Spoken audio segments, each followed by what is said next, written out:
Hola a todos, muy buenos días y bienvenidos a un nuevo directo en el canal de YouTube y también en otras redes sociales como Twitter, Twitch, Facebook, LinkedIn y posteriormente también lo encontraréis en formato podcast. Hoy vamos a hablar, bueno, no del tema que está de absolutísima actualidad en España, sobre si Pedro Sánchez se marcha, no se marcha, qué implica todo esto. Vamos a hacer un breve parón político a esta cuestión y vamos a reflexionar sobre un tema económico, monetario y específicamente o más específicamente de los nuevos tipos de monedas o de activos monetarios que existen, el más importante de los cuales, ya lo sabéis, es, o uno de los más importantes al menos, es Bitcoin. Hace unos días se produjo el halving de Bitcoin y queremos dedicar este directo a explicar qué es eso del halving y por qué eso puede ser importante. Pero además, también ayer las autoridades estadounidenses clausuraron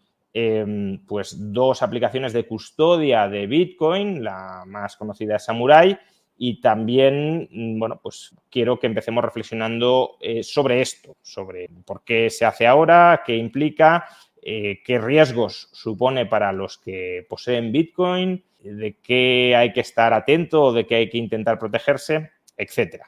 Antes de empezar, sin embargo, este es un directo que está apadrinado por Binance. Binance es un exchange que también custodia o puede servir, no necesariamente ha de hacerse así, pero puede servir también para custodiar bitcoins. Estamos hablando pues del principal exchange que existe de criptoactivos, pero bueno, estamos hablando específicamente de Bitcoin.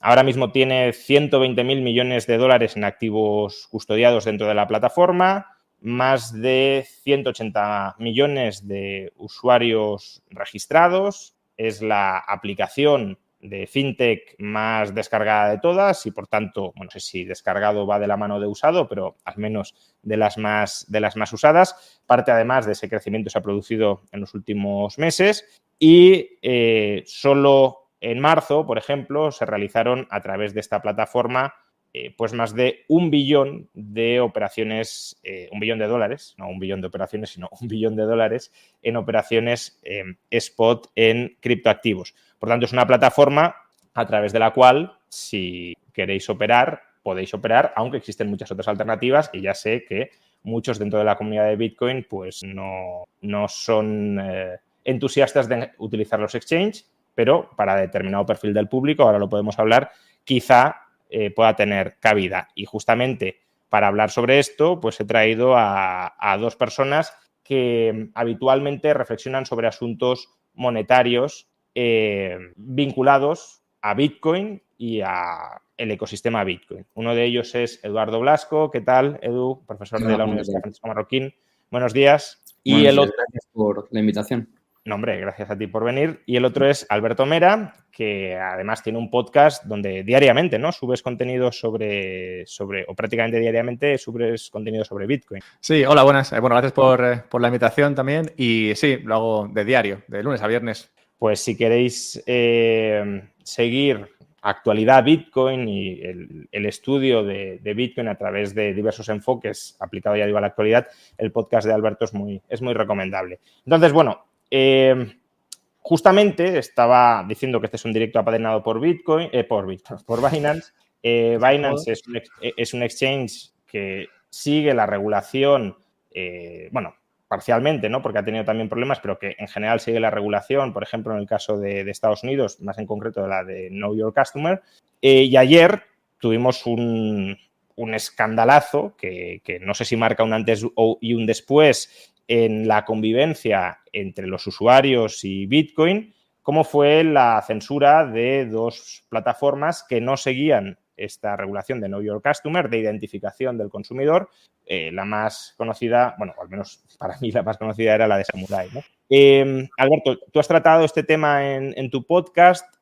Coméntanos exactamente qué ha sucedido y por qué ha sucedido. No, bueno, los motivos últimos a lo mejor no lo sabemos, pero ¿qué intuyes? ¿Por qué puede haber sucedido esto? Sí, bueno, como comentabas, esta aplicación permitía desde 2015 hacer operaciones con Bitcoin y, en particular, una de las cosas que ofrecían era la posibilidad de eliminar la trazabilidad de dos monedas a través de un servicio que ofrecían de CoinJoin, que se llama, que es una especie de mix de monedas, por el cual tú básicamente te estás mandando monedas a ti mismo, pero estás poniéndolas en común con otras personas, lo cual hace que el resultado sea que no se sepa muy bien o que no se pueda seguir la trazabilidad de dichas monedas. Cosa que muchas veces se usa, por ejemplo, si has comprado a través de un servicio con KYC, como puede ser el de Binance u otras bolsas, y luego quieres eliminar esa trazabilidad para que no se sepa que realmente esas monedas luego las tienes tú, ¿no? Entonces, bueno, este servicio lo ofrecían, mejor dicho, Samurai en su aplicación y no, pues ayer se decidió por el Departamento de Justicia de Estados Unidos detener a sus dos fundadores, uno de ellos en Estados Unidos, el otro en Portugal, que rápidamente fue apresado en Portugal y enviado a Estados Unidos, y al tiempo también se tomó control de los servidores que daban el servicio que ofrecía Samurai, que estaban en Islandia. Cosa que es interesante porque ves que en un día se movilizan en Estados Unidos, en Portugal y en Islandia para llevar a efecto estas detenciones y acabar con el servicio. Dicho esto, hay que también apuntar que esto no implica la censura en el sentido, o el robo, digamos, de las bitcoins que estuviesen guardado, digamos, usando monederos de Samurai Wallet. Lo único que podría implicar esto es que la persona que no tenía un nodo propio, sino que usaba la información que le daba Samurai sobre sus balances, pues ahora no puede acceder a ellos porque no puede verlo en su página web, pero sí que puede acceder a su monedero o recrearlo usando otro monedero y el Bitcoin está ahí. O sea que en ese sentido no ha habido un impacto a las tenencias de Bitcoin de los usuarios. Lo que sí es que esa plataforma pues ahora deja de funcionar, lo cual no quita que se puedan usar otras. Existen otras opciones que no se han perseguido y aquí ya podemos entrar en lo que comentabas, ¿no? En por qué ahora y por qué unas sí, otras no. Hay una muy parecida que se llama Wasabi, que es incluso más grande que Samurai, pero Wasabi sí que hace unos meses tomó una decisión de poner Chain Analysis, que es la plataforma que te permite esa trazabilidad de Bitcoin, ponerlo por delante de su servicio de mixeo o de CoinJoin de monedas, para que así lo que metas dentro de ese mix se sepa de dónde viene. Y así, digamos, que está como seguro o al menos cumple con la legalidad. Y de esa manera, o se entiende que igual por eso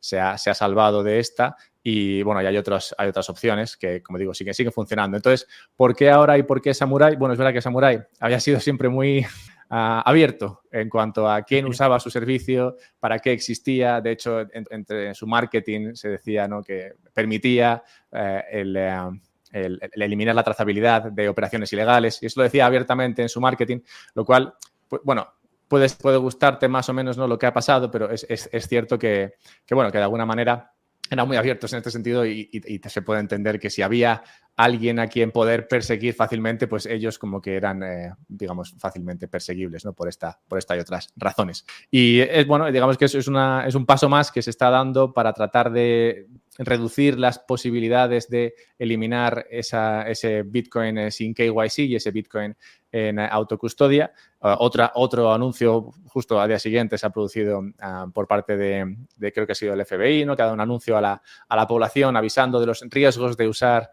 servicios que no operan bajo la legalidad y que no ofrecen y que no hacen KYC, es decir, que no hacen el registro de los... ¿Es ilegal operar sin KYC? Es ilegal no operar sin KYC, pero sí que es ilegal para la empresa ofrecer esos servicios sin hacer KYC. Uh-huh. Me recuerda un poco a lo de la marihuana, ¿no? En muchos sitios no es ilegal consumirla, pero sí que es ilegal comprarla, pues, o venderla. Entonces va un poco como por ahí. Entonces, la autocustodia, desde luego, no es ilegal, eso dejémoslo claro, al menos de momento no lo es.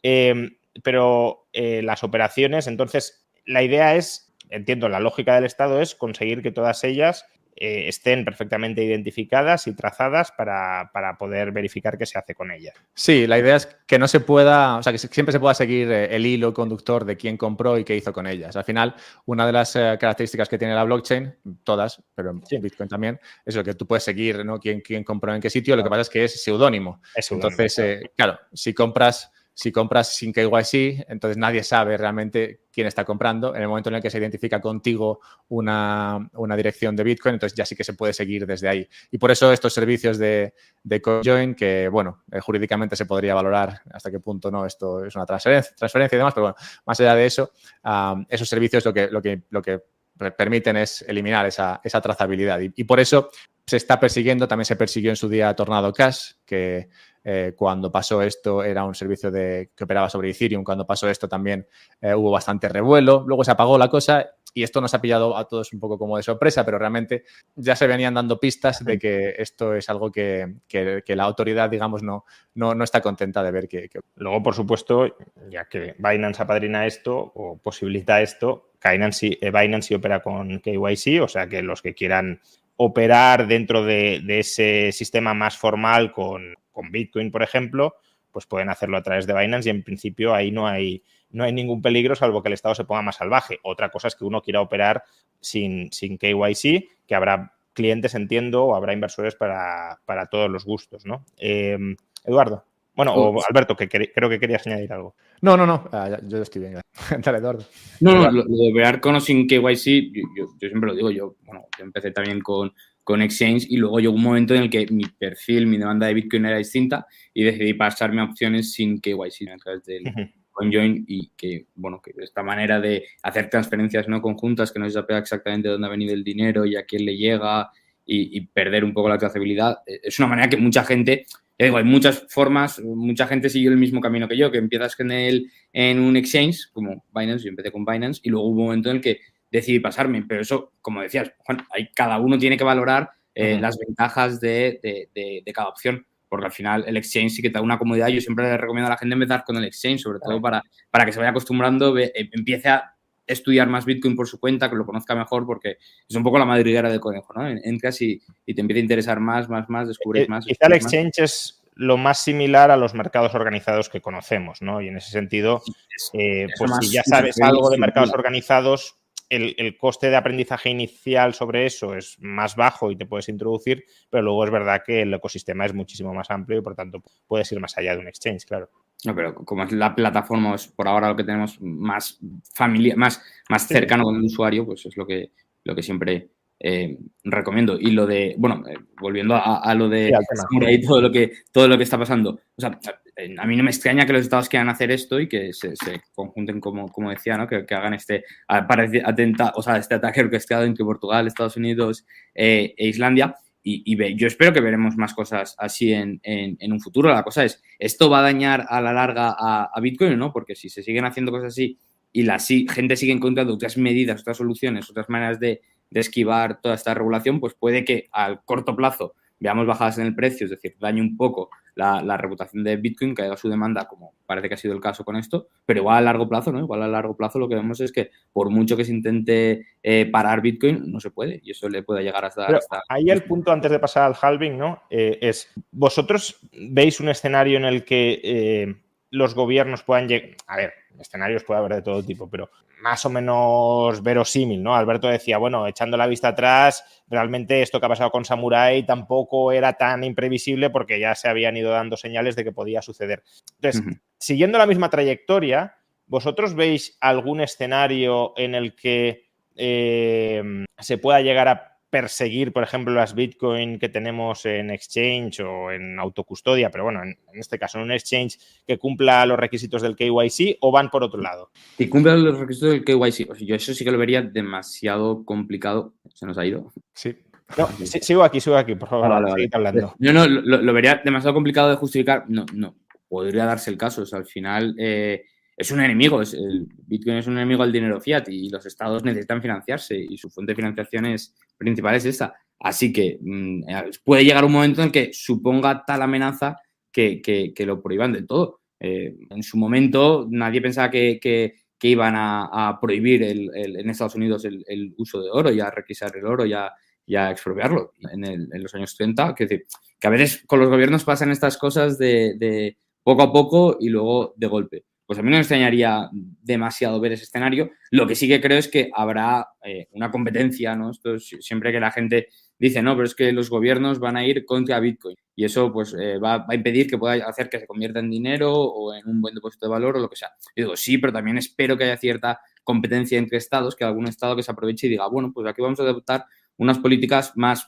amistosas con Bitcoin, que es un poco lo que pasa con los impuestos. Hay estados pues, donde hay una mayor presión fiscal, entonces pues hay gente que coge y dice, vale, pues me voy a otro estado y encuentro una manera de tributar allí lo que sea. Y hay cierta competencia, ¿no? Pues un poco votar con los pies, pero en vez de tener que irte físicamente, pues votar con el movimiento de tu cartera. O sea que hasta cierto punto Bitcoin como categoría de activos se ha institucionalizado y eso va a ser más difícil de tocar. Lo que pueden intentar perseguir es ciertas modalidades de tenencia y de transferencia de Bitcoin, que es lo que están haciendo ya. Pero Sí. aunque vayan a intentar prohibir la autocustodia, que lo veo poco probable, pero aunque se diese, habría otro país donde no. Sí, eso está claro, ¿no? Que puedes... Por cierto, no sé si Alberto se nos ha... como poco se nos ha congelado, no sé si se nos ha perdido. A ver, sí, parece que, bueno, pues ahora lo recuperaremos, supongo. Por ejemplo, Borja pregunta, ahora aprovechando a que se reconecta Alberto y ya pasamos al tema del halving, dice, ¿habría algún problema en comprar en Binance y pasarlo a wallet fría? Técnicamente no hay ningún problema, en plan, es bastante sencillo de hacer. La cosa, la duda o el comentario ahí está en que al hacer eso, queda registrado. Dinero, claro. lo que has comprado en Binance ya tiene tu marca, porque lo has comprado con el KYC, con el Know Your Customer, ya se sabe que esas monedas son tuyas. Entonces, al pasarlo al Binance, se sabe, se puede rastrear y ligar a ti ese dinero. Y luego, si tenías otro dinero en tu cartera fría, pues ya te pueden, no tienen por qué, ¿no? Pero te pueden decir, oye, entonces esto significa que toda esta cartera es tuya. Entonces, bueno, el problema es ese, que si quieres privacidad total, pues no es la mejor opción. Pero también puedes tener privacidad sobre una parte y no sobre la otra. Claro. No, totalmente, claro. Alberto, perdona. No, perdonad, que se me ha ido la luz de repente, ¿no? De repente ha habido aquí un vacío. No, iba a comentar simplemente que, bueno, lo de las prohibiciones ya se probó en su día en China, en India y en otros sitios. Nunca acabó de funcionar del todo bien y sí que parece que Estados Unidos está dando pasos más hacia lo que comentabais, ¿no? Institucionalizar Bitcoin, permitir que sea comprado, pero comprado de una manera que se pueda controlar.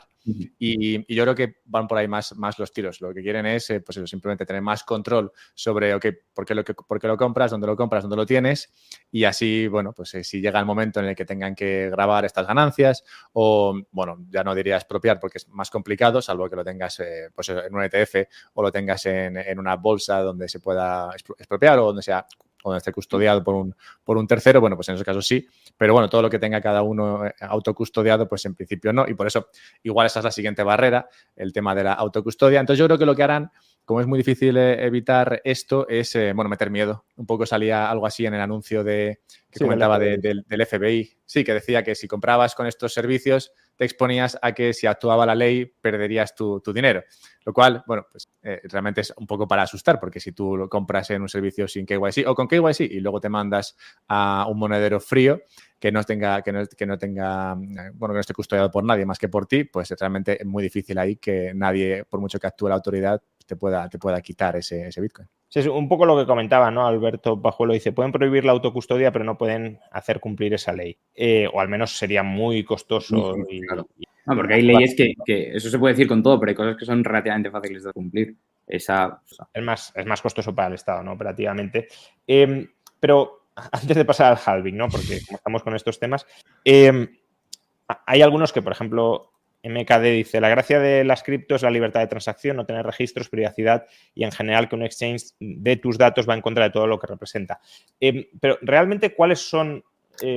Obviamente, lo ideal puede ser que nadie sepa nada de lo que tengo ni nada de lo que hago y, por tanto, que no me puedan fiscalizar, que no me puedan expropiar. Vale, pero aún así, si no nos ponemos en escenarios muy extremos, donde pues el Estado diga, te quiero expropiar todas las bitcoins, aún así que el Estado sepa que tú tienes unas bitcoins, de la misma manera que el Estado sabe las acciones que tengo o los inmuebles que tengo, también tiene, o sea, no es el escenario quizá ideal, pero también tiene alguna ventaja tener Bitcoin frente a tener inmuebles o acciones, aunque estén registradas y ser conocidas, ¿no? Entonces, ¿qué ventaja tiene tener Bitcoin frente a otros activos, aún con el conocimiento del Estado? ¿Qué ventaja diferencial frente a otros activos tendría Bitcoin? Y luego, ¿cuáles son los inconvenientes que atribuís a que el Estado sea consciente, o sea, los riesgos, si queréis, los peligros, más o menos realistas de que el Estado sea consciente, a través de KYC, de las Bitcoin que tenéis. Las ventajas está claro, que al menos hasta cierto punto nos perseguirá, pero ¿cuáles son los inconvenientes? Bueno, yo diría eso, en cuanto a las ventajas, es mucho más difícil expropiar Bitcoin que expropiarte una casa. Al final, si tú aunque sepan que tienes Bitcoin, aunque lo sepan, es mucho más difícil. Yo siempre comento esto con el caso del el oro de los creo que fue los checos, cuando invadieron los nazis y los checos tenían el oro allí y bueno, y los nazis se hicieron con él y dijeron, bueno, como ahora esto es nuestro, pues ahora nos quedamos con tu oro. Si hubiesen tenido Bitcoin, pues podrían habérselo enviado a, no sé, a los ingleses para tratar de al menos velar por su defensa en el futuro. Y entonces esto con Bitcoin, pues aunque sepan que lo tienes, pues lo puedes sacar. Eso es una ventaja. Y en cuanto a los inconvenientes de que sepan que tienes, yo por eso veo esto más bien como, pues hay varios gradientes, ¿no? De cuánto quieres que sepan y cuánto quieres que no sepan, ¿no? Y yo entiendo que es hasta cierto punto útil que haya Bitcoin que tengas que nadie sepa que tienes, por si realmente la cosa se pusiera muy fea. Claro. Porque al final Bitcoin es, como se dice, no dinero para enemigos. Si la cosa se pone muy mal, bueno, ahí es verdad que si nadie sabe quién eres, nadie sabe qué tienes, pues es más difícil que seas objeto de ataque. Pero por otro lado, habrá muchas personas, y es un caso de uso muy necesario para muchos, que quieran usar ese Bitcoin, que igual no quieran desprenderse de él, pero sí que quieran usarlo como activo que respalde un préstamo, por ejemplo, y otra serie de utilidades que puede darte el tener ese activo que si no está declarado, pues no vas a poder usar. Claro. Entonces yo creo que existen ventajas e inconvenientes para ambos tipos de tenencias y bueno, cada persona tendrá que valorar qué es lo que prefiere. Yo por eso tampoco aunque yo sea maxi de Bitcoin y prefiera opciones mejores de obtener Bitcoin y usar Bitcoin, entiendo también que hay casos de uso que mucha gente necesita y que necesitan de esa digamos, declaración de, oye, yo tengo Bitcoin y lo tengo, pues eso, guardado y ya está, y que todo el mundo lo sepa. No es ideal porque, bueno, porque no es ideal, pero tampoco digamos que es puramente negativo. Incluso para despistar, ¿no? Puede ser útil declarar algunas, pero bueno, como señuelo, digo. Edu. Sí, no, las desventajas que yo le veo sobre todo a que el Estado tenga el registro del Bitcoin que tienes y dejas de tener, es que a diferencia de acciones o bienes inmuebles, el Bitcoin sí que puede representar una amenaza para la estabilidad del Estado, sí que puede representar una amenaza para su dinero, que es un escenario muy a largo plazo y igual no lo llegamos a ver, ¿no? Pero está ahí y puede llegar a serlo. Entonces, al Estado le asusta mucho más Bitcoin que le pueden asustar los inmuebles que tengamos alguno de nosotros. Entonces, por eso sí que veo cierto peligro, sí que veo cierta ventaja en poder esconderlo. ¿El Bitcoin registrado realmente le asusta al Estado o no tanto? Bueno, igual ahora no, igual en un momento se da cuenta que todo el mundo tiene suficiente Bitcoin para comerciar con él. Pero mientras, o sea, imaginemos que hacemos una transición a una economía bitcoinizada totalmente, ¿no? Y todas las transacciones se hacen por KYC y quedan registradas. Ahí realmente el Estado, o sea, claro, se vería limitado su poder, pero como cuando estábamos en el patrón oro, ¿no? Tampoco veo yo una diferencia en ese caso tan grande. Sí, claro, pero volver, o sea, que de ir de un paso de menos poder a, de más poder a menos, es raro que los estados hagan eso. No, se resistirían a ello con todo lo que pudieran. Entonces, sí, pero que lo que quiero decir es que ese escenario no pondría ni muchísimo menos en riesgo la existencia del Estado ni nada. No significa necesariamente el fin del Estado, pero sí que significa una gran pérdida de poder que dudo que estén dispuestos a permitirla, o por lo menos sin una pelea. Así que ahí sí que veo un claro problema. Luego, la posible ventaja que le veo es eso, es a la institucionalización de Bitcoin y a que puedan funcionar, pues, lo que yo he defendido en muchas ocasiones, que es exchanges como Binance que utilicen, bueno, que emitan crédito en Bitcoin, sus monetarios, todo eso, y con eso, pues, el Bitcoin estabilizaría más el valor y funcionaría mejor como dinero y todo. Entonces, eso sí que es una parte positiva que la veo. Y de nuevo, idóneamente sería sin Estado, pero aún habiendo Estado podría funcionar de nuevo como una especie de vuelta al patrón oro, pero al patrón Bitcoin, es decir, repitiendo ese sistema. Y para ello, pues sí, haría falta que, por lo menos mientras haya Estado, haría falta que los bancos operarían con KYC, claro. No tengo tan claro que hiciera falta, pero lo harían seguramente. Hombre, el Estado les obligaría, eso está claro. Sí. Y luego sí que es verdad que, como el comentario que nos has puesto antes, va un poco en contra de la filosofía original de Bitcoin. Yo siempre lo digo, yo sé que lo que yo digo va un poco en contra de la filosofía cyberpunk y eso de, no your keys, no your coins, o sea, si no tienes las claves no es tu dinero, privacidad y todo eso. Sí, pero si por otro lado esa parte de la filosofía está muy bien, pero si tú lo que quieres es que Bitcoin se convierta en dinero, necesitas, o por lo menos de la manera que yo lo veo, necesitas esta parte. Entonces, sin esa parte no vas a llegar a estabilizar el valor de Bitcoin, no se va a poder hacer, no va a poder funcionar. Eso al final sería, pues si Bitcoin es como el oro, ¿no? Algunos dicen que es mejor que el oro. Bueno, tú puedes tener oro escondido, que no quieras que nadie sepa que lo tienes por si vienen mal dadas. Luego es verdad que, como comentaba Alberto, el oro es más fácilmente confiscable aunque lo tengas escondido, pero bueno, obviando esa cuestión, y luego puedes tener otro oro integrado dentro del sistema financiero funcionando, ¿no? Eso siempre lo que yo defiendo. Yo digo, pero sí, con mi modelo tú puedes operar si no quieres meterte en ambos ámbitos, claro. Claro, si no quieres operarte, y de hecho yo te lo recomendaría, ¿no? Tener algo de Bitcoin fuera del sistema, fuera de los exchanges, lo que sea, pero es al igual que recomendarías tener oro, si estuviéramos en el patrón oro, fuera. Pero lo que yo digo es, lo que yo le digo a esta gente, bueno, cuando he debatido con esto con otros bitcoiners, les digo, oye, pero entended que quien quiera, para mucha gente le va a dar mucha comodidad tener estos institutos, la liquidez que te van a dar y todo. Entonces, pues, sí, lo que decía Alberto, que es algo muy, muy razonable, ¿no? Si al final si tienes un patrimonio muy grande inmovilizado en Bitcoin y quieres obtener un crédito sobre él para poder ir gastando, por ejemplo, porque es que si no, vale, es cierto que durante los últimos años Bitcoin se ha revalorizado mucho y por tanto no hay un coste de oportunidad muy grande de haber invertido en Bitcoin porque cada vez tu patrimonio es más alto, pero llegará un momento, esto no puede seguir indefinidamente, en el que el valor de Bitcoin se estabilizará. Entonces, si tú tienes, no sé, imagínate que tienes todo tu patrimonio y llegas a tener, no sé, 5 o 10 millones de euros en Bitcoin y lo tienes ahí y no te renta nada. Eso tiene un coste de oportunidad muy grande, salvo que puedas, no sé, movilizarlo de alguna manera, pues pedir un crédito contra él. Pero claro, para eso es verdad que necesitarás destaparlo en alguna medida, ¿no? Alberto. Yo quería decir que en cuanto al Bitcoin registrado, sí que hay un riesgo para los gobiernos. A ver, es un poco más... sí.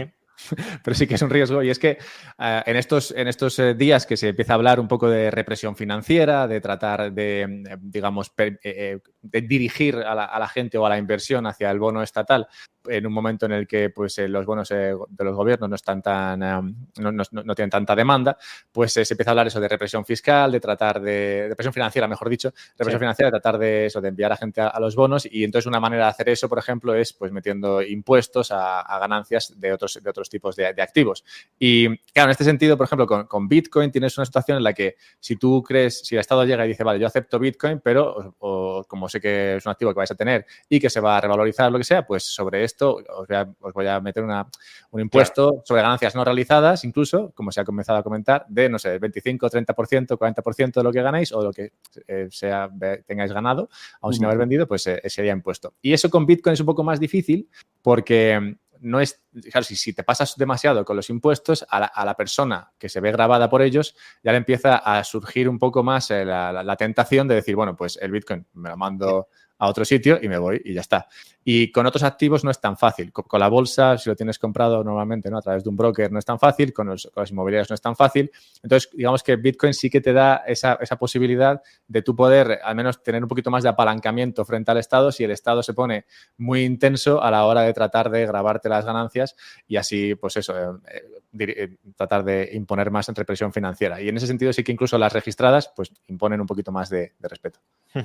Muy bien, pues bueno, ya hemos comentado la noticia de ayer, que bueno, es una noticia importante, en el sentido que el Estado va avanzando cada vez más en contra de aquellos ámbitos de privacidad y de autocustodia dentro del mundo cripto.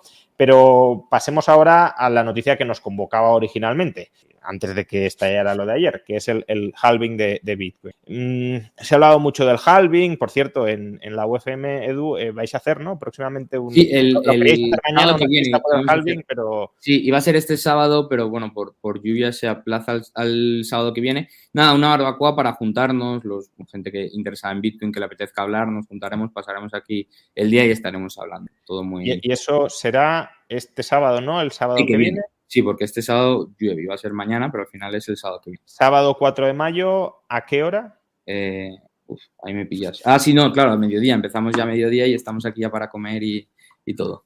En Arturo Soria 245. Eso es. Vale, pues si os interesa, entrad en la página de la UFM, ¿no?, que está anunciada ahí, barbacoa en celebración por el halving. Y aprovecho esta percha para preguntaros, ¿no?, pues, ¿por qué el halving es tan relevante como para hacer una fiesta de celebración del halving. No sé si es meramente la excusa para hacer una fiesta o verdaderamente hay algo que celebrar por el halving. El bitcoiner es muy carnívoro y está bien, Sí, está bien celebrarlo siempre con una barbacoa. No hay veganos que sean bitcoiners. Yo conozco, me ha costado encontrarlo, pero existe. Hay una vía directa de Bitcoin a carnivorismo, así que algo hay ahí.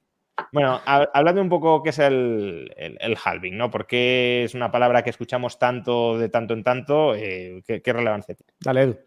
Vale, pues es la reducción en la recompensa que se les da a los mineros al minar un bloque. Bitcoin tiene un sistema que incentiva a los mineros a minar, es decir, a resolver las ecuaciones matemáticas complicadas para pues escribir. A mí me gusta describirlo como si la red de Bitcoin fuera un libro contable y cada bloque es una página, ¿no? Pues escribir, incluir esa nueva página en la que luego también tienen el incentivo de escribir en ella, es decir, de incluir las transacciones a cambio de los costes de transacción, pero bueno, al incluir esa nueva página y al incluirla en el libro, la red les da una recompensa, unas monedas, que son los bitcoins, ¿no? Porque hay que diferenciar entre Bitcoin como red y bitcoins como la moneda local. Como el token, pues ¿qué?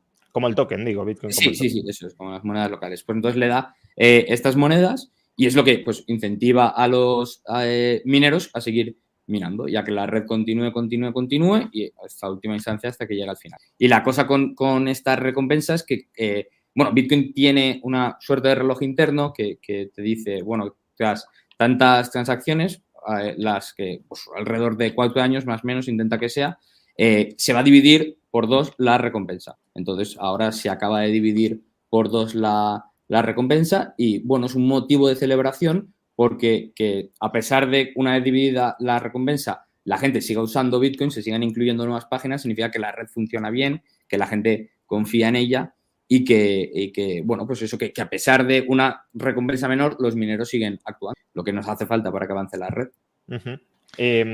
Claro, la reducción de la recompensa está vinculado con el número máximo de bitcoins que llegará alguna vez a existir. Sí, que son 21 millones, pues los primeros 4 años cada bloque te daba 50 monedas y con ellos se minó el 50% de las monedas totales. Luego los siguientes 4 años, 25 monedas, así. 25 unidades de Bitcoin. ¿Qué? 25 unidades de Bitcoin. Sí, 25 monedas. Bueno, y así. Ahora estamos en 3,125 de esta semana pasada. Bueno, sí. Y eso, entonces, pues ahora cuando un minero logra encontrar este billete de lotería de premiado con la solución para el ejercicio matemático, pues le da la red 3,125. Y bueno, pues así sigue actuando y sigue luego incluyendo, si quiere, que hemos visto un poco, ahora, a ver si Alberto comenta algo, hemos visto un poco de transacciones un poco locas, ¿no? Estos días de gente incluyendo cosas en la red o gente comprando por mucho dinero el primer Satoshi del halving. Bueno, esto son cosas que se pueden incluir en estas páginas que se van desbloqueando y que la gente pues paga para que se le incluya. Entonces, bueno, de nuevo, el motivo de celebración es esto, que la red sigue funcionando y que los mineros siguen minando a pesar de que ahora tienen se mina el... O sea, se mina de que en teoría se les paga menos, ¿no? Porque, sí, se les paga menos, pero aún así, sí. Lo que pasa es que se les paga menos en términos de Bitcoin, pero no necesariamente en términos fiat si Bitcoin se revaloriza, claro. Claro, lo que ellos piensen, si piensan en dólares, pues bueno. Claro, no quiero decir, si al principio se les daban 50 Bitcoin cuando Bitcoin valía céntimos, pues ahora 3,25. Sí, pero Bitcoin tiene este proceso donde se ve claramente, bueno, claramente o no, depende de quién seas, pero que lo veo claramente que los costes siguen al precio. Entonces, bueno, si ahora se reduce el precio, pues igual deja de salir rentable a ciertas personas minar se vuelve más fácil y bajan los costes de la minería. Ahora hablaremos sobre eso, pero antes de entrar en ello y de darle paso a Alberto, ¿la única recompensa que reciben los mineros es las nuevas unidades de Bitcoin por incluir el bloque en la cadena de bloques o también se les puede pagar aparte algo claro, para también los costes, como decía, o sea, esa es la recompensa que te da la red por incluir una nueva página, pero los usuarios, si escribes en esa página y escribes sus transacciones, te dan una parte, te dan porcentaje, bueno, lo puedes, de hecho hay una página web donde te dice cuál es la cantidad exacta para pagar, pero bueno, que te dan una recompensa además por incluir las transacciones. Y esto es lo que nos asegurará que el día que se mine el último Bitcoin será rentable para alguien seguir incluyendo bloques con estas transacciones, aunque no le dé ninguna recompensa. Claro, eso es lo que os quería preguntar a continuación. Pero bueno, antes, Alberto. Sí, bueno, a ver, lo del halving, yo creo que dentro de la liturgia Bitcoin y las narrativas, claro, en Bitcoin realmente no pasa nada. Entonces, cada vez que pasa uno de estos, pues se le da mucho bombo porque además alrededor del mismo se generan muchas narrativas nuevas. Como por ejemplo, históricamente se hablaba siempre de que, claro, la reducción a la mitad de esta recompensa a los mineros iba a hacer que muchos mineros se viesen en pérdidas, lo cual haría que muchos de esos mineros, como casi todo el dinero que tienen, lo tienen en Bitcoin, porque es, digamos, su negociado, pues venderían Bitcoin para salir del apuro, lo cual bajaría más el precio de Bitcoin, lo cual haría a otros mineros vender sus Bitcoin, ¿no? Y se hablaban en su día de la espiral de la muerte de los mineros y este fue un temazo durante, creo que 1 o 2 halvings al menos. En este último no se ha comentado tanto ya porque la minería, digamos, ha avanzado mucho, se venden futuros sobre hash price y demás, entonces lo que permite a los mineros ya mucha visibilidad en cuanto a lo que van a recibir a futuro por la energía que están dedicando hoy a la minería. Entonces, también saben perfectamente lo que va a pasar y cuándo va a pasar, saben cuál es la potencia de los mineros que tienen, se habían comprado mineros más modernos para que fuesen más eficientes. Bueno, digamos que esta narrativa de la espiral de los mineros, espiral de la muerte de los mineros no se ha comentado tanto, pero siempre había sido una muy, muy relevante. Y luego la otra que se comenta mucho también es la del precio. Después del halving sube el precio y entonces, bueno, históricamente ha subido el precio. Entonces, eso también hace del halving pues un momento, digamos, digno de mencionar y se hacen sus fiestas, sus barbacoas y por eso se comenta también por eso, porque digo, al final no pasa nada entre medias. Cuando Satoshi diseñó esto, lo diseñó con esa reducción a la mitad cada 4 años. Yo comentaba en una serie que hice sobre esto del halving que realmente tenía otras opciones. Podría haberlo hecho todo del tirón, podría haber hecho una emisión que se redujese cada año, pero bueno, lo de 4 años digamos que es bastante limpio porque te permite a la industria adaptarse. Y es que te permite tiempo para preparar máquinas más eficientes, tiempo para adaptarte a esa nueva reducción, porque lo que siempre pasa, y eso es verdad, es que, y es posible que pase, es que la minería tiene sus ciclos y cuando se produce esa reducción a la mitad, muchos mineros están preparados para lo que pueda venir, pero como en cualquier otro mercado y más uno como el de Bitcoin, la competencia entre ellos es brutal y eso hace que muchos al final acaben mal invirtiendo y acaben quebrando.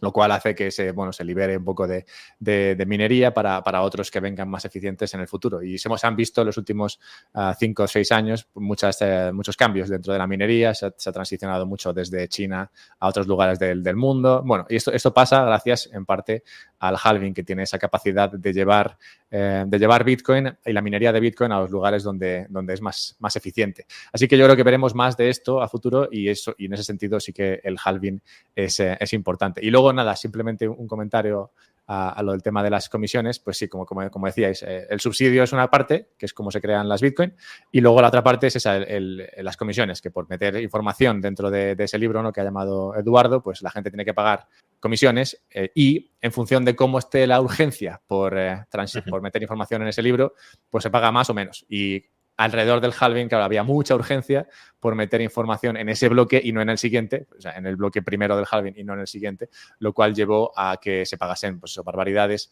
en comisiones, lo cual hizo que, por ejemplo, el primer bloque del halving se llevó 3 Bitcoin de subsidio y 37 Bitcoin en comisiones. Entonces, Pero la urgencia, ¿por qué? Simplemente por quedar registrado ahí en la historia. Claro, porque no es lo mismo. A ver, antes daba igual. De hecho, históricamente las comisiones, o sea, los mineros se llevan Bitcoin por las comisiones y por los subsidios. E históricamente, nuevamente, en comisiones te llevabas el 2%, o sea, de todos los ingresos, las comisiones eran el 2% más o menos del total. O sea, que el subsidio básicamente era lo que pagaba a los mineros por trabajar. Pero a principios de 2023 se diseñaron protocolos que permitían o hacían más sencillo el meter otro tipo de información dentro del libro que no eran transacciones. Y eso, bueno, llevó a tendencias y a memes y cosas que hicieron que la gente descubriese el valor de meter información en la blockchain que no fuesen transacciones per se. Y concretamente, alrededor del halving se lanzaba un protocolo por la persona que ideó esto en primer lugar en el 23 y entonces había mucho hype, digamos, al respecto. Y todo ese protocolo que nacía en ese primer bloque de Bitcoin. Entonces, había mucha gente esperando a que llegase ese primer bloque después del halving para empezar a jugar, digamos, con el nuevo protocolo, meter información nueva, usarlo. Y, claro, si el que metiese información en el bloque más cercano al halving iba a tener la posibilidad de tener algo más único, digamos, o más... Sí. Claro. Pero es simplemente un coleccionismo histórico de sí, es coleccionismo histórico. Al final, sí, esto suelen ser series, pues imagínate que fuesen coches, es más valiosa, pues eso, las el primeras número unidades de una serie, sí, claro. Claro, que el número 3000. Entonces, por eso se pagaba mucho por entrar en ese momento y no en otro. Y de hecho, pues eso, vimos comisiones de entre 10 y 20 Bitcoin por bloque durante 3 o 4 días. Ahora ya se ha vuelto un poco a la norma. No sé, hay algunos que dicen, ¿te parece poco, Juan? Bueno, habrá quien lo valore y que está dispuesto a pagar mucho y el valor es absolutamente subjetivo. A mí me la trae al pairo, pero que cualquier persona, pues, quien invierte en objetos únicos que considera que luego en el futuro pueden revalorizarse porque otros querrán esos mismos objetos únicos, pues pueden terminar aceptando, por supuesto. Ha mencionado Alberto 2 narrativas que son sobre las que quería hablar a continuación, ¿no? Eduardo también las ha mencionado, pero Alberto como que las ha estructurado claramente, ¿no? Una es la espiral de la muerte de los mineros. Si reducimos la recompensa a la mitad y tienen una estructura de costes más o menos fija, pues ingreso menos, mis costes son los mismos, quiebro. Pero realmente la estructura de costes es fija porque parte del coste está determinado por la dificultad de la resolución del problema para añadir una página a ese libro, y esa dificultad es adaptable en función de la cantidad de mineros que estén compitiendo por ello. Con lo cual, si hubiese quiebras masivas de mineros, bajaría la dificultad, bajarían los costes y, por tanto, imaginemos que no hay ningún minero que sea rentable. Bueno, quebrarían algunos y los que sobrevivieran ya serían rentables. ¿Es así o no es así? Sí, de hecho, este tema le gusta mucho a Eduardo explicarlo. No, pero sí, es así. Sí, me recuerdo que el otro día estuvimos hablando de este tema. Bueno, perdón, Eduardo. Pero sí, el otro día estuvimos hablando de este tema y salió el tema de los mineros y tú lo comentabas, precisamente como lo estaba tratando Juan Ramón, así que dale. Sí, no, es que tal cual es como lo he explicado tampoco. Mucho más que añadir, pero sí, eso. O sea, al final, si de repente deja de ser costoso o sea, deja de ser rentable para los mineros, algunos mineros, bueno, pues empezarán a ser submarginales, no les saldrá rentable minar Bitcoin, y entonces, bueno, pues el minero marginal se desplazará y entonces a los nuevos mineros, a este nuevo grupo que será menor, sí que les empezará a ser rentable. Entonces, ¿por qué había tanto miedo a espirales de la muerte si en cualquier caso podrían ser purgas? No digo que no pueda haberlas, purgas importantes, pero que no comprometerían a medio plazo la propia red en la medida en que la propia red se recompone o recompone su estructura de costes para seguir funcionando, ¿no? No lo sé, pregunto. Sí, bueno, se hablaba de espiral de la muerte en el sentido de que antes, y bueno, esto depende un poco del momento, los mineros tenían balances muy elevados de Bitcoin. Y era un balance elevado en Bitcoin que además no tenían cobertura de ningún tipo. Entonces, claro, te planteabas que si esto ocurría a gran escala y muchos de estos empezaban a quebrar, ellos venderían el Bitcoin y se hablaba de muerte no en el sentido de que Bitcoin dejase de funcionar, seguiría funcionando, solo que, pues igual, si el precio, cuando se hablaba de esto, igual estaba en 20.000, pues igual el precio se te iba a 2.000 o a 1.000. No, muerte en el sentido de que la gente con Bitcoin pues le iba a pasar muy una mal. especie de margin call masivo, ¿no? Para entendernos, porque podría decirse, bueno, el minero tiene Bitcoins en propiedad, pero al final tiene que hacer unos pagos que son los costes y, por tanto, es como si tuviera que hacer pagos de deuda, y si no puede atender esos pagos con sus ingresos, pues tendrá que liquidar masivamente sus tenencias y hundir, ¿no? Claro, y pasa mucho también, últimamente ha pasado mucho con el tema de, como decías, de la deuda, ¿no? Porque al final uno de los costes fijos que muchos mineros se empiezan a enfrentar ahora en Estados Unidos precisamente, ¿no? Que han crecido mucho gracias en parte a que tienes acceso a mucha financiación, es eso, ¿no? Que se han endeudado para minar. Y claro, esos son costes fijos a los que tienes que hacer frente, el pago de esos préstamos. Y si Bitcoin baja y te obliga, te hace menos rentable, pues te obliga a desprenderte de tus activos para hacer frente a esos pagos. Y eso ha quebró a más de un minero en 2022. Y es una de las razones por las cuales, entre otros, Saifedean Ammous siempre habla de que en el futuro no será muy factible que haya grandes mineros y grandes granjas mineras que sean las que se encarguen de esto, porque al final, cuanto más grande eres, más expuesto te ves a estos movimientos en el precio de Bitcoin que al final benefician al que es más flexible y que tiene, digamos, unos costes más flexibles para la minería. Lo digo también porque se han publicado artículos académicos, lo comentaba el otro día a Eduardo, diciendo que Bitcoin se explica, o la formación del precio de Bitcoin se explica mejor desde el punto de vista marxista que desde el punto de vista mengeriano, o austríaco-mengeriano, hay que empezar a matizar porque si no puede ser confuso, porque parecería como que el precio de Bitcoin está determinado por el tiempo de trabajo o tiempo de energía que es reducible a trabajo que es necesario dedicar para minar Bitcoin. Pero claro, si los costes de Bitcoin se ajustan en función del precio, ¿no? Porque si el precio sube, se disparan los márgenes de beneficio, entran más mineros, lo que sucederá es que se ajuste la dificultad al alza y eso eleva los costes. Si es al revés, si la demanda de Bitcoin cae porque nadie la quiere, no la utiliza, se desmorona el precio, quiebran muchos mineros, se ajusta a la baja la dificultad y por tanto el coste baja. Con lo cual, decir que el tiempo de trabajo o que el precio de equilibrio de Bitcoin depende del tiempo de trabajo, cuando el tiempo de trabajo está indeterminado a falta de conocer la demanda, es un despropósito. Sí, yo bueno, me lo comentaste, como decías, el artículo, así que le eché una ojeada y sí que hay que decir que bueno, aunque puede estar equivocado, esto, bueno, a ver qué opinas, pero mi comentario sería que se escribe bastante bien a la teoría marxista, o sea, lo que decía Marx al análisis que hace Marx del dinero. Pero es otro tema. Vale. No, tengo discrepancias porque no creo que la teoría marxista, esta es una crítica que no ha hecho mucha gente, pero yo creo que la teoría marxista la del valor, no se puede aplicar al dinero. ¿Por qué no se puede aplicar al dinero? Porque la teoría marxista del valor es para bienes reproducibles y el dinero es un bien no reproducible o un bien duradero. Es decir, que el valor está fundamentalmente determinado por el mercado secundario, no por el mercado primario de nueva creación de dinero.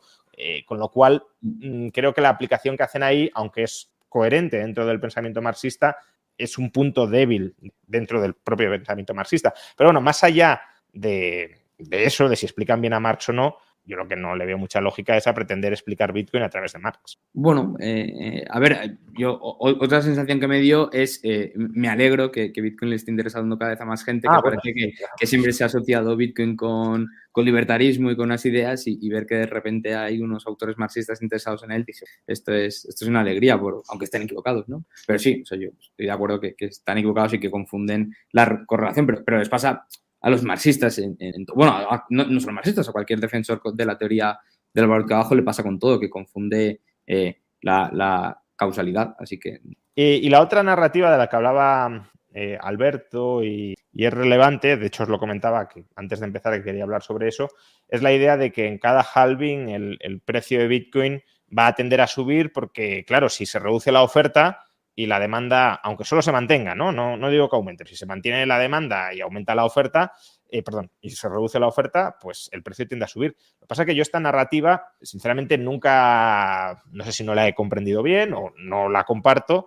¿En qué sentido? En que la oferta de Bitcoin no es el nuevo flujo de Bitcoins que se crea, es todo el stock que existe. Entonces, todo el stock que existe se ve muy poquito alterado por si se minan por cada bloque 3 o 4 Bitcoins. Lo que importa son todas las unidades de Bitcoin que ya están en existencia.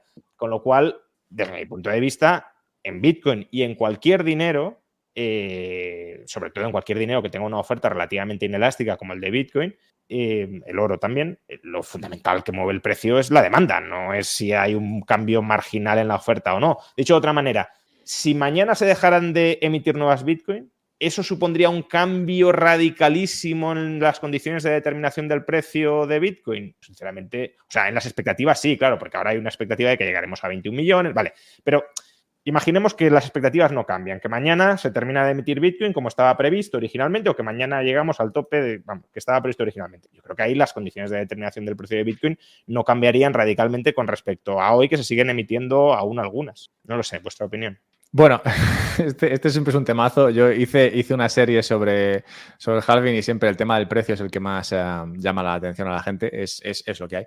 Es una cuestión humana, supongo. Y como tú, yo también opino que no tiene demasiado sentido pretender que la narrativa de que el halving hace que el precio se doble se mantenga en el tiempo, por varias razones. Primero, por lo que comentas, que al final la oferta es un aspecto muy, muy importante, pero la demanda es más importante, prácticamente en todos los activos. Y esto hace que si la demanda no está ahí o no es capaz de compensar la oferta que puede provenir de las nuevas Bitcoin o de las Bitcoin antiguas, como dices, pues al final el precio no doblaría. Eso por una parte, y por otra parte, más desde mercado, no se puede pretender pensar que una situación como esta del halving, que es por todos conocida, no se ponga en precio por el mercado cuando todo el mundo lo sabe. Claro, sí. Como siempre todo el mundo sabe que el Bitcoin se dobla de precio de media cada 35 días, pasados 35 días del halving, pues claro, si todo el mundo está viendo eso, pues tiene que pensar, bueno, pues para el siguiente halving ya me la conozco yo esta, voy a comprar antes y si todo el mundo hace esto, pues el precio dobla antes del halving, que bueno, además es lo que ha pasado esta vez, no sabemos si justo esto ha sido lo que se ha producido, pero bueno, el caso es que eso se da. Y una de las razones, yo creo que por las cuales esto se ha mantenido en el tiempo y por las cuales esto sigue sorprendiendo, es que sí que se ve que en todos los ciclos, y esto va en relación a lo que comentabas del stock y no tanto del flow, en todos los ciclos de Bitcoin, ciclos entendidos lo que pasa entre halving y halving, el 60% de las monedas que ya están en el stock no se tocan y el 40% entran como en circulación, acaban vendiéndose o comprándose. ¿Qué quiere decir esto? Que al final la mayoría de las monedas que se van creando se guardan y no se tocan. Entonces, esto es una cosa que se ha producido hasta ahora y que es algo que ha permitido, yo creo, que esta narrativa se mantenga en el tiempo porque los bitcoiners tienen esta manía de comprar y no tocar. Y entonces, como no lo tocaban, pues al final sí que hacía que ese stock, aunque estuviese allí, no se moviese, el no moverse hiciese que el flow fuese más importante y acabase pues teniendo pues eso, menos peso en la oferta y que el precio pudiese hacer lo que ha venido haciendo. Entonces, bueno, se puede explicar por varias razones. Al final, lo que ves es que el precio tiende a subir mucho después del halving, o al menos lo ha hecho en los últimos halvings, y entonces, pues bueno, se pueden encontrar todo tipo de explicaciones y algunas de estas apuntan a que la mayor parte del Bitcoin no se toca y entonces, digamos, aunque estén en el stock, si no se ponen a la venta nunca, pues al final se reduce la posibilidad de que esto pase y, como decíamos, pues ese halving reduce la oferta, pues entonces el precio dobla. Y bueno, esto es lo que vemos. Y en relación a lo que comentabais antes sobre el marxismo y Bitcoin, quería decir que además otra razón que explica el alza de precio de Bitcoin después del halving puede ser simplemente que el halving demuestra a mucha gente cómo funciona Bitcoin, a mucha gente que aunque sabe que el halving existe, no se lo cree. O dicho de otra manera, hay mucha gente que tiene ideas no del todo buenas sobre cómo funciona la economía y las finanzas, ¿no? Y por esto apuntaba un poco al marxismo, pero cuando pasa algo como el halving se dan cuenta de que, oye, es verdad que Bitcoin funciona así, es verdad que Bitcoin cada 4 años reduce la oferta a la mitad y entonces como que se ven más... se compran más la idea de Bitcoin como almacén de valor y cada halving, digamos que crea más creyentes de Bitcoin. Y eso también puede ser un factor más humano que puede llevar a ese alza del precio del Bitcoin tras el halving. Con respecto a eso también, que cada halving es, bueno, pues cada 4 años y cada 4 años es un día o una semana que se habla especialmente de Bitcoin, gente nueva que lo llega a conocer, gente que a lo mejor antes no invertía puede empezar a invertir, no estaba interesado puede empezar a estarlo, o sea que también se habla y se centra mucho la atención en Bitcoin durante esos días, o sea que ya no es solo gente que tenía aquí días equivocadas, sino igual gente que no lo conocía. Esto es un poco como en los ciclos, ¿no? Que hay gente que critica la teoría abstracta del ciclo porque dice, no, pero es que los empresarios ya aprenderían, pero de ciclo a ciclo nada te garantiza que sean los mismos empresarios. Claro. Y luego, además que con reducción de tipo de interés entran empresarios nuevos, pues esto con el Bitcoin, igual que de halving a halving puede haber nueva gente comprando. Que diga, pues mira, me interesa. Yo, sinceramente, el argumento de que el halving afecte significativamente al precio sigo sin verlo, salvo quizá creo que lo ha comentado antes Eduardo a micrófono cerrado, no habíamos empezado, si acaso en la medida en que el halving pueda suponer un riesgo a la estabilidad del precio por la espiral de la muerte que antes ha comentado Alberto y, por tanto, que haya descontada cierta incertidumbre sobre lo que va a pasar después del halving y el hecho de que no pase nada y de que se estabilice genere pues una impresión de que la red es mucho más sólida, mucho más estable de lo que se temía y eso nos lleve a revisar las expectativas y, por tanto, a entrar en mayor medida a invertir en Bitcoin. Ese sería un argumento que puedo llegar a entender. Lo de que el flujo, teniendo un stock de 20 millones o casi 20 millones, va a influir cuando estamos hablando de 3 o 4 Bitcoin, no termino de verlo. Y esto que os estoy planteando, además, creo que liga bastante bien con un tema que ya habéis sacado, pero que además me ha gustado porque han llegado los dos comentarios prácticamente a la vez y creo que es un diálogo interesante del que también quiero saber vuestra opinión, ¿no? Porque Alejandro dice, si mañana dejara de emitirse Bitcoin, Bitcoin dejaría de funcionar y se acabó. La idea de que para que funcione la red es necesario emitir nuevas unidades de Bitcoin, ¿no? Pero Satoshi Sane dice, la idea del halving, que esto creo que Alberto no lo has... O sea, lo has dejado caer, pero no del todo, me parece. Dice, la idea del halving es que los mineros cada vez dependan menos de los nuevos bitcoins y se vayan financiando cada vez más gracias a una creciente cantidad de transacciones on-chain. Ya lo dijo Satoshi. Es decir, que el halving también va llevando a que la red se vaya adaptando y dependiendo menos de las propias recompensas que genere la red, ¿no?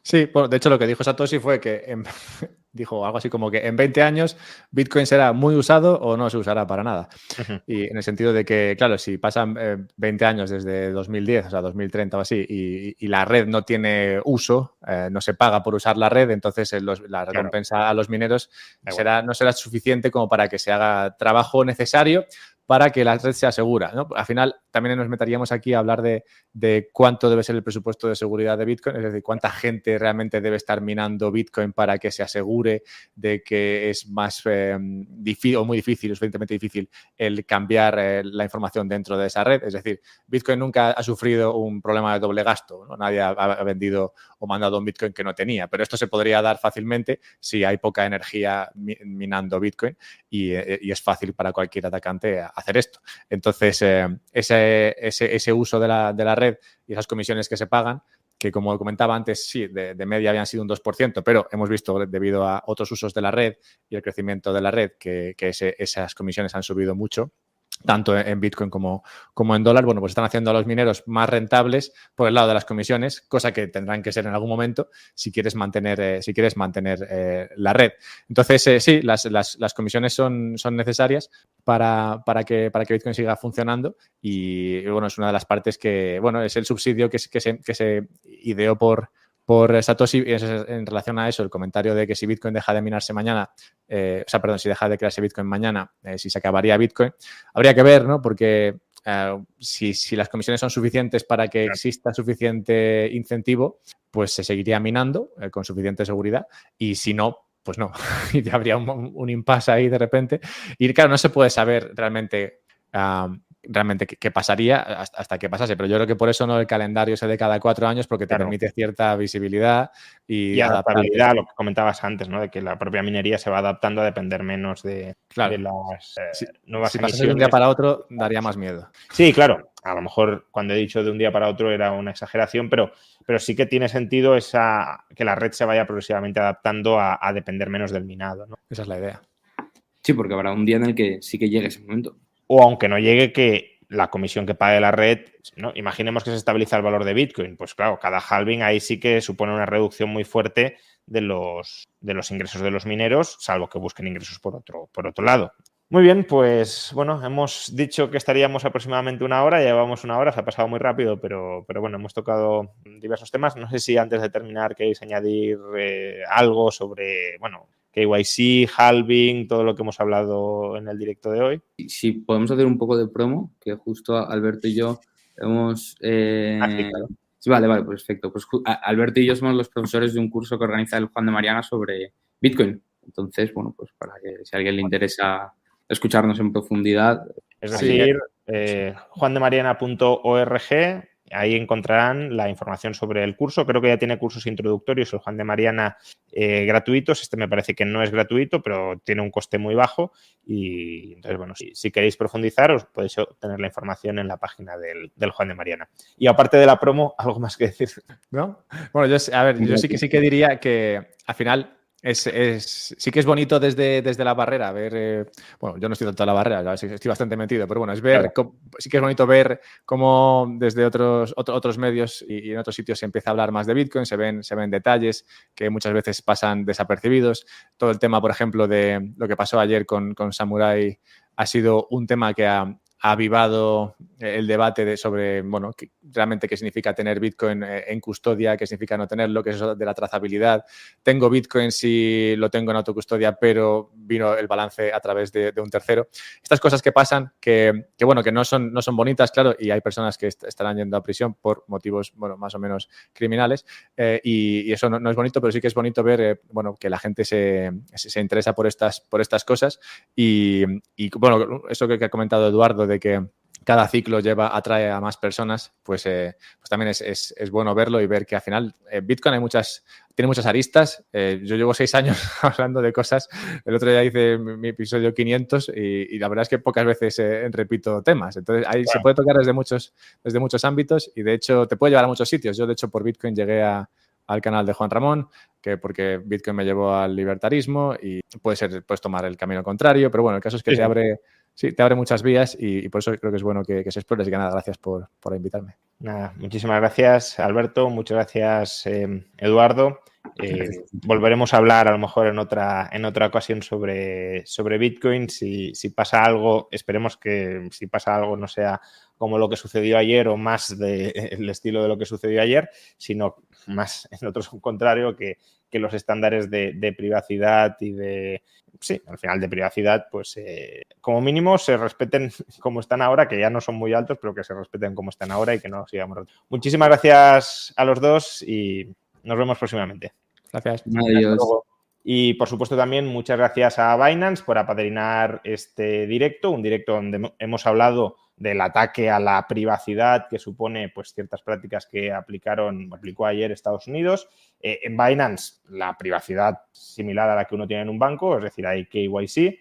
Eso, de momento al menos, protege a este tipo de exchange y también de instrumentos de custodia de posibles ataques del gobierno, ataques que son ilegítimos o deberían ser ilegítimos para quienes no sigan estas reglas, pero bueno, con las reglas, por desgracia, del Estado estamos jugando y estamos teniendo que manejarnos.